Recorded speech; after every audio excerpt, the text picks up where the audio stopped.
And we're back. What's up?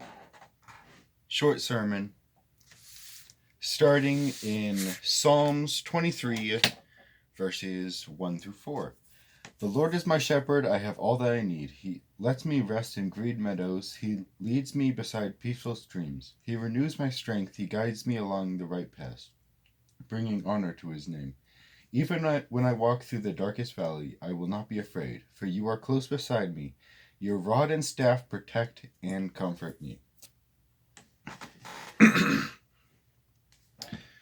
So right here, he's introducing God as our shepherd, as the one who leads us through the valleys, through the fields, right?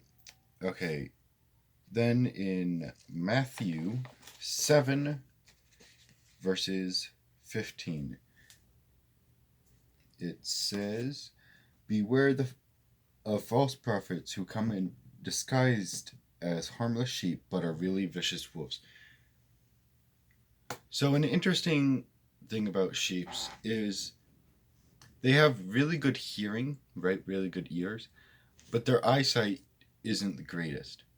So what they would actually do is the sheep closest to the shepherd would follow the shepherd, but then the sheep behind them who cannot see the shepherd, they'll follow the sheep that are in front of them, hoping they know where they're going. They're following the shepherd. Then the sheep behind them follow those sheep. The sheep behind them follow those sheep. So whenever a sheep wanders off, all the sheep behind that sheep will follow it, veering off away from the shepherd. So what it's saying here is when there's vicious wolves disguised as sheep, there's wolves in the flock trying to lead the sheep out of the path of the Lord. Then we're going to go to John 10, verses 14 through 16. I am the good shepherd. I know my own sheep, and they know me, just as my Father knows me. For I know the Father and sacrifice my life for the sheep. I have other sheep too that are not in the sheepfold. I must bring them in also. They will hear my voice and listen, because there will be one flock with one shepherd. So, right, we hear the shepherd's voice, and we know to follow it because we know the voice. When you've been in a relationship with someone for a long time, you can recognize their voice. You can hear the voice and know that it's them calling you and not someone else.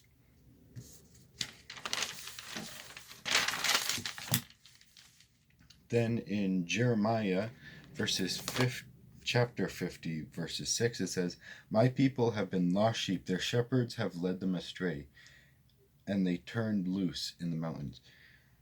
It says shepherds have led them astray.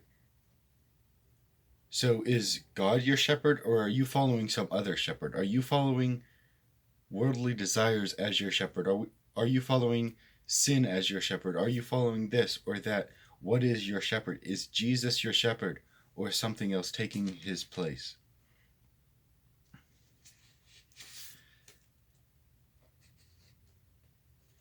And then going back to John 10, starting at verse 11. I am the good shepherd. The good shepherd sacrifices his life for the sheep. A hired hand will run when he sees a wolf coming. He will abandon the sheep because they don't belong to him. He isn't their shepherd. And so the wolves attack and scatter the flock. The hired hand runs away because he's working only for money and doesn't really care about the sheep.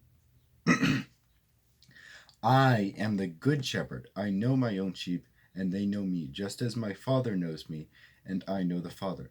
So I sacrifice my life for the sheep. I have other sheep too that are not in the sheepfold. I must bring them also. They will listen to my voice, and they will be one flock with the shepherd.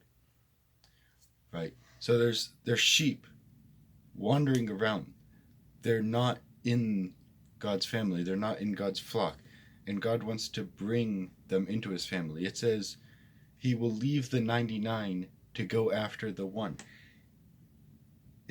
He loves all sheep. And the sheep that aren't in his flock, he wants them to be in his flock. He wants to love them. He wants to protect them. He wants to care for them as his own. it's about a relationship with God, not a mutual friendship, right? You can't say, oh, well, my friend knows Jesus, my family knows Jesus, so I'm good. No, you have to personally know the shepherd. You have to personally know his voice, and you have to personally be in a relationship with him. So, thank you so much for listening to today's short sermon. Hope you have a wonderful